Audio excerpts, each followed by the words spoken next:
Hi, everyone. This is Eric, one of the co-hosts of this podcast. We are taking a slight deviation from our standard production format and introduction. Normally, you would be hearing a snippet, teaser, some of the conversation that will be coming up in the full episode. Instead, well, you get me. This is a special episode, which we originally intended to be a bonus for our listeners, in addition to our normal episodes. Well, summer is in full swing, our schedules are busy, and we wanted to get this content out. Listen in as Donna has a follow-up visit conversation with our friend, Reverend Dr. Evy MacDonald. Evy was with us as a guest in episode 44, where we discussed disabilities, accommodation, and accessibility concerning the most discriminated, protected class of individuals in the United States, Americans with disabilities. Well, for us full-time agents, this was an eye-opening conversation and information. We think this follow-up is timely, informative, enlightening, and important. We hope you enjoy this short episode, and as always, thanks for joining us and thanks for listening. Welcome to Real Siblings, It Ain't Easy, a real estate podcast with the goal to educate, inform, and save their listeners time as they navigate the market and properties in their neighborhoods. Get ready to join real-life siblings and professional real estate advisors, Donna Reed and Eric Seemann, as they discuss how it may be simple, but it ain't always easy. Every time I think about the places I have known, I realize that times have changed. So I'll do what I can to make this house into a home. Yeah, yeah. Oh. Hi, everybody. I am Donna Reed, and I am with Real Siblings. It Ain't Easy. And typically, I would be side by side with my brother, Eric. But we're doing something a little different. We're doing a little follow-up to a prior episode. So my friend Evy MacDonald is here again. Say hi, Ev. Hello, everyone. So Evy joined Eric and I a couple of months ago, I think now, when we talked about properties being disability adapted and what that meant and what we could do to make things better, what builders could do to make them better. And I remember, Ev, you talking about that if some subdivision just built 100 homes that were all adapted, that even those of us who are in theory able-bodied would buy those homes. Right. Because the time's going to come. You've seen me. You've made jokes about me trying to walk like you. That's right. after my knee replacements and everything. So you moved, what's it been now, 6 or 7 months ago? 6 months, yeah. 6 months. So we sold Evy's house and she moved into an apartment that is a little bit like an active adult community, but without all the huge expenses, and where you lease instead of buy. Just 3-4 miles from where you were living. Right. So when she got her place, I went along, I looked at it with her and her friend Marion, who lives with her. And we made sure that parking was convenient for you, right? Yep.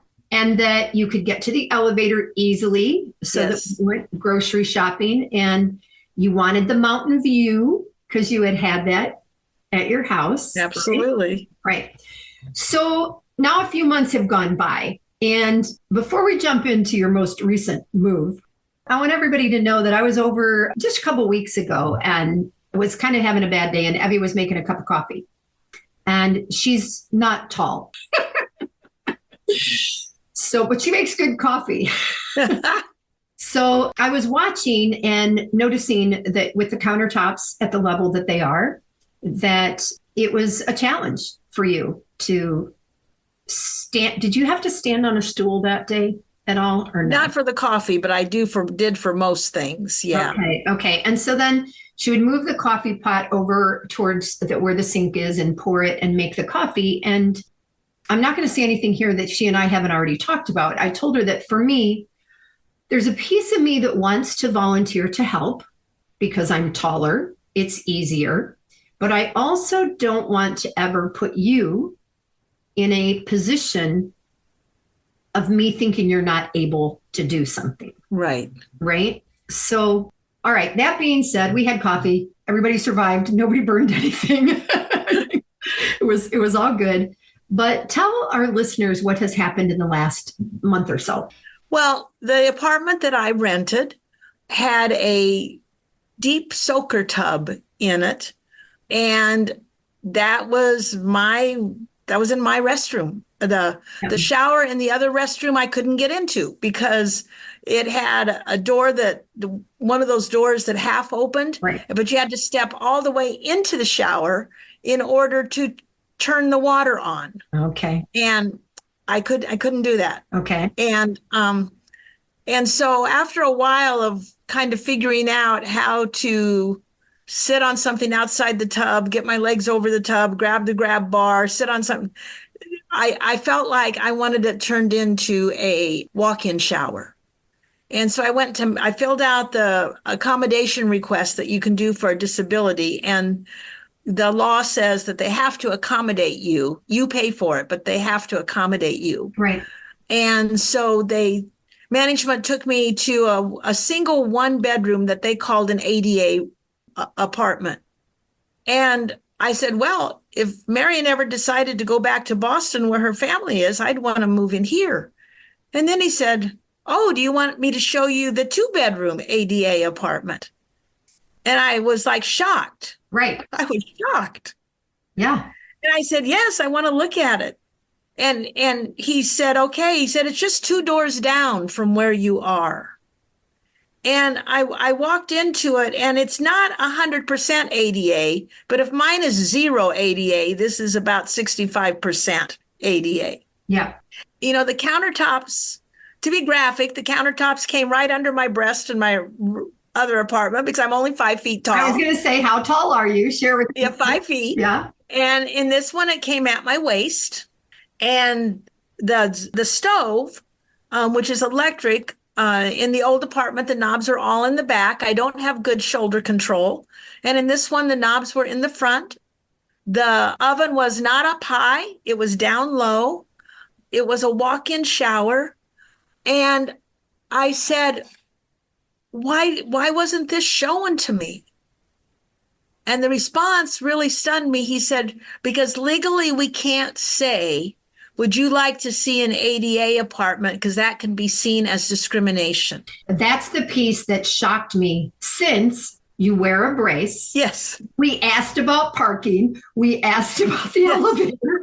All of those things that I'm still flabbergasted that that's the answer. Yeah. And I don't know how you feel about it. To me, it just seems silly. Well, it seems silly to me too, but he said that I had to specifically ask, right, do you have an ADA apartment available? Wow. Now they only have 3 in this entire complex that are considered that. And it's 2 doors down from where you were. Yes, 2 doors down. Okay, so the other thing that this meant for Evy is, are you sitting like in your office right now, Ev? You're yes. Kind of in your office area? Yeah. So everything in these places, you guys, is kind of the gray, white, neutral colors. And part of their lease is that if they paint, they have to paint it back to what it was. So not only did she move down the hall, but she had to repaint where she was leaving back to the color that it was, and then repainted the new place because she likes color. What did our painter say to you? Do you remember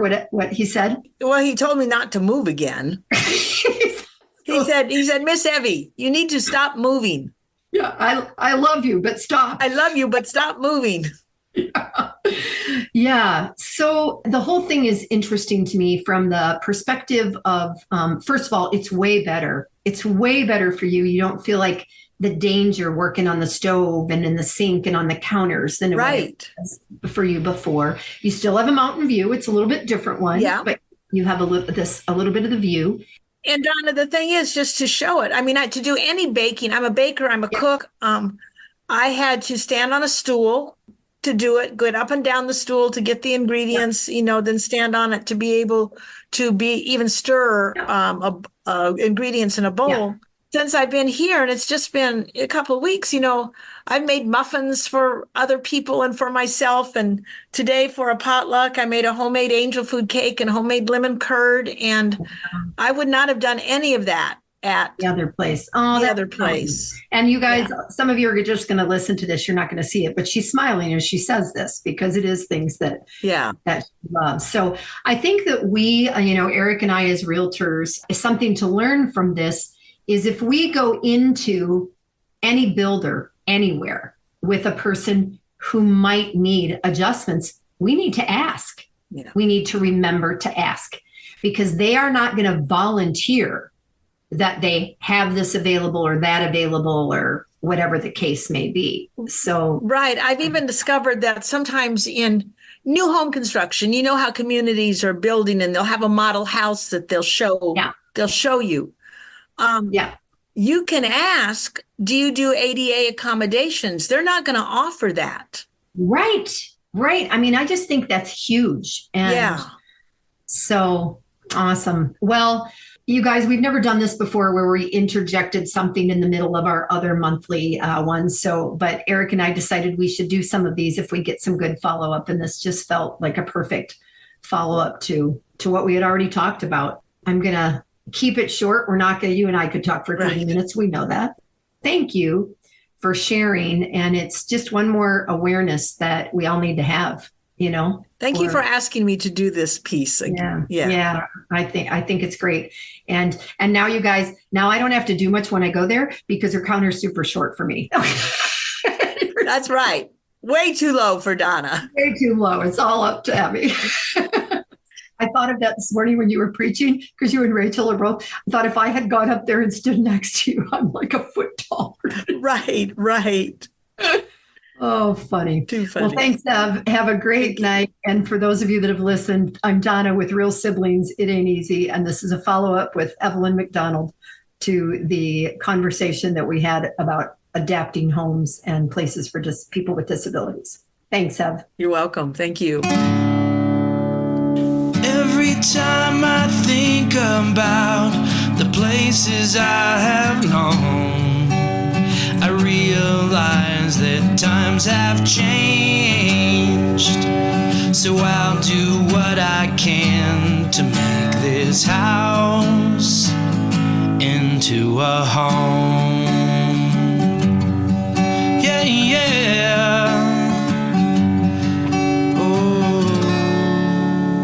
I'm Annabelle, and I want to thank you for investing your valuable time in listening to Real Sibling. It Ain't Easy. I hope you found this episode informative and enjoyable. There are several ways you can support this podcast with my Grandpa Eric and Aunt Grandma. Please take the time to like, follow, and subscribe. Additionally, leave them a 5-star rating along with a review on your preferred podcast platform. The final thing I would ask is that you recommend this podcast to a friend, a family member, or an associate. Your engagement is critical to their ongoing success, and they look forward to connecting.